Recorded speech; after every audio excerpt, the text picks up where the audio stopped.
Aduh, banyak sangat ni. Ni grand design di Putrajaya ni. Tapi sebelum itu, kita kena lihat secara bahawa Syekh Dr. Yusof Al-Qaradawi ada menyenaraikan, dia kata ada 3 tanda taksub.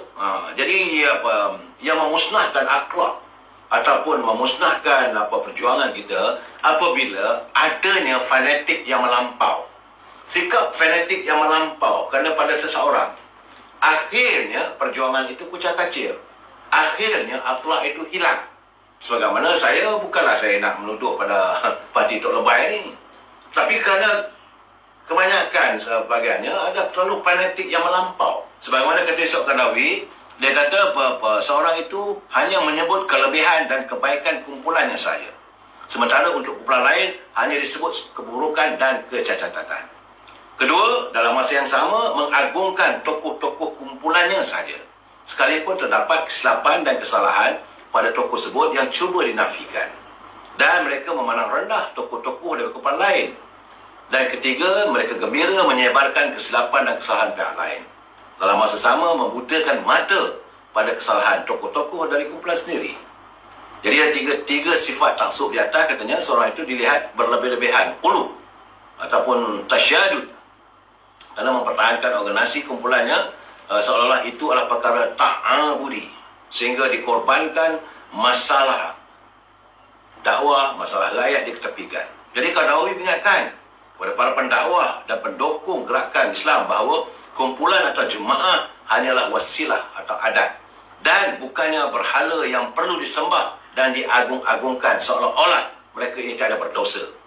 Kaedah menjauhkan sifat taksub, iaitu fanatik yang melampau dalam perbezaan pendapat dan ijtihad. Seorang itu hendaklah dilihat pada kandungan teguran, percakapan, bukan pada susuk dan berkata sekalipun ia daripada musuh. Jadi intinya kalau daripada musuh pun, kalau dia mengutarakan benda yang benar, kena terima. Jangan kita taksub hanya kerana dia sebagai presiden PAS, apa dia cakap semua kena dengar. Ini rosak, boleh jadi rosak akidah. Saya malas sebab saya panggil labai sekarang ni. Sebab mereka juga dulu beria-ia kalau di luar kerajaan. Hari ini saya ingat Uyup pasukannya pimpinan di Putrajaya, tapi kerana dia berada dalam kerajaan hari ini, dia pun sama juga dengan beberapa orang menteri daripada UMNO ni. Duk inggit lah dia sekarang ni, sampai kadang tidak terkawal. Dan akhirnya sekarang ni sudah wujud gerakan. Dan kalau saya lihat pada dalam YouTube, banyak sudah tular bahawa ada gerakan seseorang sedang menggerakkan sesuatu untuk meminta Tasimuddin berundur diri. Permasalahan saya lihat sekarang ni, saya katakan kita bukan soal Tasimuddin. Kita melihat sekarang ni masalah jemaah untuk keseluruhannya, bukan untuk orang tertentu. Kalau orang dulu pada menteri dah balik jadi Perdana Menteri lagi kali ketiga semua ni, dah bagi saya dah mengharut dah ni. Kerana sekarang ni bahawa mereka melakukan kepelbagaian usaha. Di samping rakyat sudah melihat kebencian. Sebenarnya saya cakap terang, rakyat sudah benci dengan pimpinan yang ada hari ini. Dan mereka mencari-cari tokoh-tokoh baru. Tapi waktu itulah mereka sekarang ni mewujudkan, kononnya kalau mereka berjaya untuk mewujudkan langkah Sheraton tempoh hari, maka mereka akan melakukan langkah Sheraton 2 ataupun Grand Design 3 untuk kembali mengambil kuasa. Dan waktu itu katanya, dan sebab itu apa yang berlaku di Sabah ini adalah percikan bunga-bunga api. Apabila ini kita dengar tentang Maximus mengatakan bahawa PBS sedang bekerja untuk BPS bersedia untuk bersama dengan Perikatan dengan Parti Warisan. Warisan sekarang ini dilihat sebagai parti pembangkang di Sabah. PBS adalah sebahagian daripada kerajaan. Khabar yang saya terima sebab pimpinan dalam PBS tidak senang dengan pemimpin daripada STAR, iaitu Dr.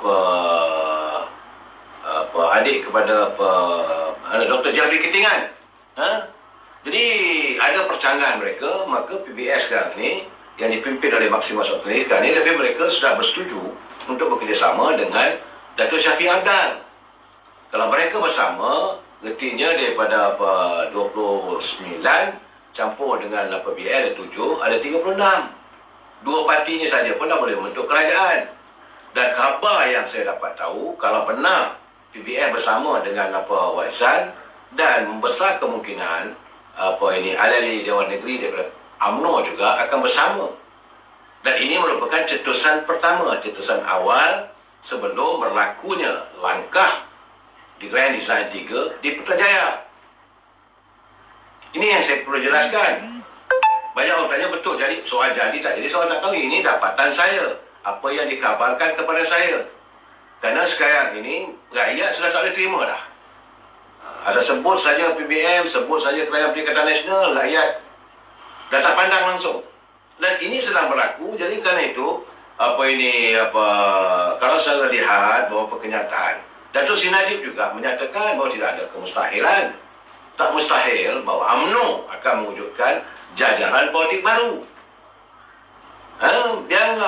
Yang dilontarkan Datuk Seri Zahid Hamidi sebagai Presiden UMNO, dia menyatakan bahawa sudah sampai masanya, kalau keadaan berterusan sebegini, maka UMNO memikirkan jajaran politik baru, iaitu New Political Reset.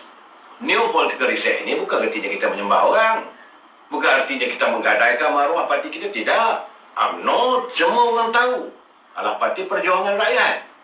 UMNO bukan untuk milik seseorang. Dan jika ini mau dilakukan, tentulah saya yakin Datuk Seri Zahid Hamidi akan terpaksa membentangkan kepada seluruh warga UMNO berjumlah 37 juta orang.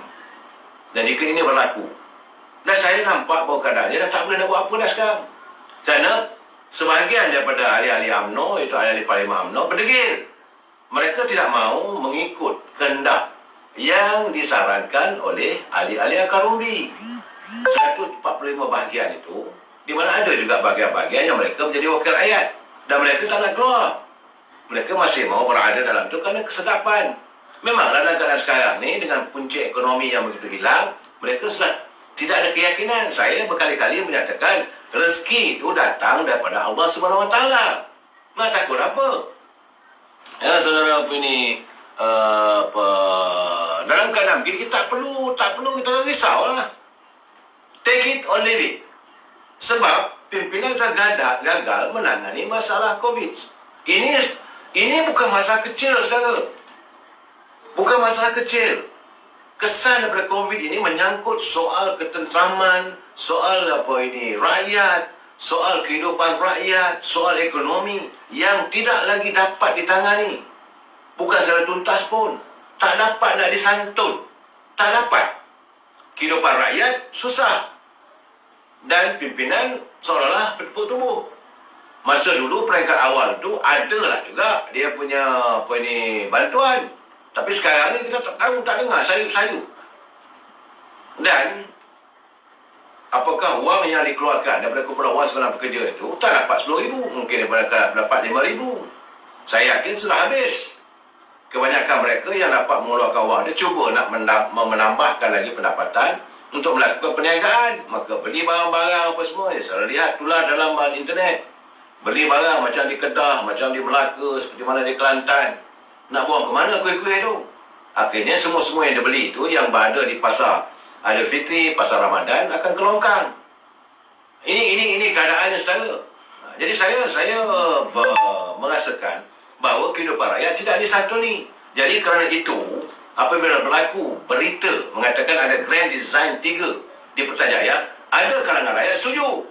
Tapi kalau orang itulah yang juga nak ditonjolkan, rakyat akan melihat maksudnya seperti seolah keluar mulut rimau, masuk mulut buaya. Kehidupan bertambah teruk lagi. Sebab mereka tidak didokongi oleh orang-orang yang ada latar belakang ekonomi yang hebat. Ini gambarannya, saudara. Yang kita perlukan sekarang adalah kehadiran pimpinan yang mampu untuk menyelesaikan masalah rakyat, yang mampu melaksanakan tindakan ala Genghis Khan di Mongolia. Masuk Putrajaya, panggil semua menteri, panggil angkatan tentu dah buat. Dah panggil ni pasukan polis, dah panggil semua agensi-agensi kerajaan. Now is the time for us to do the lockdown 21 days. Tapi sebelum dilaksanakan lockdown itu, tanya dulu. Tanya dulu Kementerian Perdagangan, makanan cukup tak cukup? Kalau tak cukup, kita kena order, beli sekarang. Kalau kita lakukan peringkat awal dulu, tak ada masalah. So, waktu itu wang kita masih kukuh. Ringgit Malaysia masih kukuh kalau kita tambatkan pun dengan US dollar. Sekarang hancur bocai. Masih lagi tidak terlambat. Segera laksanakan. Jadi Menteri Perdagangan dalam Menteri Perdagangan Luar Negeri sepatutnya sekarang ni dah melihat di mana pengekspor daripada luar negara yang mampu membekalkan beras untuk tempoh 3 bulan pada rakyatnya. Yang dapat kita bekalkan tepung, bekalan gula, ya, dan bekerjasamalah dengan Menteri Perdagangan Dalam Negeri dan haiwan pengguna. Cari dan adakan tempat untuk stok barang-barang kita. Nah, sekarang darurat, apa ada masalah? Mana ada kawasan kosong saja, ambil, boleh ambil alih. Kalau mengikut dekri darurat, maka kerajaan boleh ambil. Mana-mana rumah kosong, bangunan-bangunan kosong untuk kemaslahatan rakyat, maka bangunan itu boleh diambil oleh kerajaan. Tak perlu bayar pun. Biarlah kita dilihat zalim waktu itu. Tapi kita simpan stok makanan. Dan tiap-tiap daerah segera dilantik. Segera dilantik, siapa nak jaga daerah ni berapa kampung. Kalau ada 100 kampung, okey, pastikan ada 100 orang. Ketua-ketua kampung ini. Salurkan semua bantuan melalui ketua-ketua ini. Dan hendaklah diikut oleh para penguasa. Betul tak betul, bantuan ni sampai. Ni tak perlu duit pun. Hanya makanan. Saya ingat dulu, zaman saya kecil dulu, apabila selepas sekitar tahun 60-an dulu. Ya, negara kita mempunyai banyak bantuan daripada negara luar. Dan dia hantar susu, dia dalam tin, dia hantar kod, gandum. Yang akhir saya juga dapat menerima dia. Kerana waktu saya tinggal di kampung, daerah terpencil. Jadi situ sampai. Ini berlaku era Tengku Brahman. Jadi getihnya, barangan makanan untuk rakyat sampai. Kerana kita tak mahu, negara waktu itu tak mahu lagi rakyatnya makan ubi kayu. Sampai. Selepas itu, maka disantuni pula oleh pimpinan Tun Razak mewujudkan satu pusat untuk menyimpan beras negara. Itulah wujudnya lembaga paling negara.